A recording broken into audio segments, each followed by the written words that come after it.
के Gorakhpur PSC camp में training कर रही महिलाओं से धन उगाही और सुविधा नहीं मिलने की बात सामने आई है, जिसको लेकर रिक्रूट महिला सिपाहियों ने कैंपस में विरोध प्रदर्शन किया। कैंप में 600 महिला रिक्रूट की ट्रेनिंग चल रही है। महिला सिपाहियों ने यह भी कहा कि ट्रेनिंग सेंटर में 360 लड़कियों के रहने का इंतजाम है, लेकिन वहां 600 रह रही हैं। हंगामे की सूचना मिलते ही अफसरों के हाथ पांव फूल गए। पुलिस ट्रेनिंग सेंटर के ट्रेनर और एडीजी समेत पुलिस के सीनियर अफसर तुरंत मौके पर पहुंचे, महिला सिपाहियों को समझाकर अंदर ले गए। अफसरों ने करीब 5-6 घंटे तक महिला सिपाहियों को समझाया और उन्हें सुरक्षा का भरोसा भी दिया। ये महिला सिपाही परेशान होकर बाहर निकली हैं। इन्हें नियमों को मानने की ट्रेनिंग दी जाती है, लेकिन जहां पर 300-350 महिला सिपाहियों को रखा जा सकता हो, वहां अगर 600 महिला सिपाहियों को रख दिया जाएगा तो स्थितियां कैसी होंगी। व्यवस्था नहीं थी तो क्यों बुलाया गया? सेंटर वापस चाहिए, पानी पीने के लिए नहीं, ना लाइट है ना पंखा। हम लोग खुले में नहा रहे, खुले में नहा रहे, आदमी आ जा रहे हैं, हम लोग खुले में नहा सकते, हर जगह के यहाँ नहा ले। यहाँ की लड़कियां नंगे नहा के मर गया है, हम लोग खुले में नहाए, खुले में सब कुछ करे, ना पीने के लिए पानी बोले, पैसा के प्रभारी करने के लिए बोले, पीने के लिए पानी दो, फंड नहीं आया है, औकात नहीं थी तो क्यों हम लोगों को यहाँ बुलाया गया? बोले हमने नहीं बुलाया, तुम लोग क्यों आए हो? हम लोग अपने मन से आए हैं, इस दिन के लिए बुलाए थे हम लोग, 600 लोग बुला लिए गए हैं। क्यों बुलाया जब इतनी क्षमता नहीं थी? क्यों बुलाया? कोई नहीं है यहाँ पर।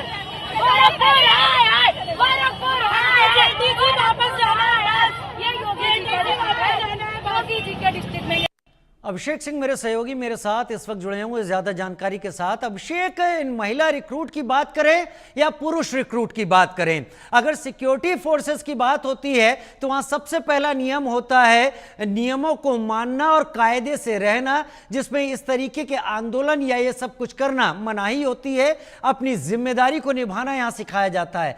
लेकिन फिर भी अगर ये महिलाएं बाहर निकल आई हैं तो शायद पानी सिर से ऊपर जा चुका होगा और कोई चारा नहीं बचा होगा।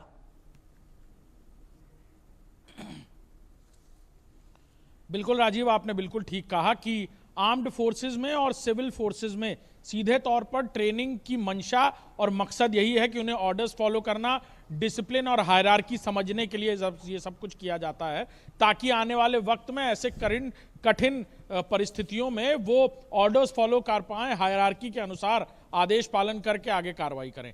लेकिन इन महिला प्रशिक्षु सिपाहियों को बाहर आना पड़ा, पूरी तरह कहा जाए एजिटेशन यानी धरने पर बैठना पड़ा और ये बात बतानी पड़ी। इसके लिए कई सारी वजहें हो सकती हैं, लेकिन जैसे ही ये बात सामने आई वैसे ही मुख्यमंत्री योगी आदित्यनाथ का चाबुक चलता हुआ नजर आया।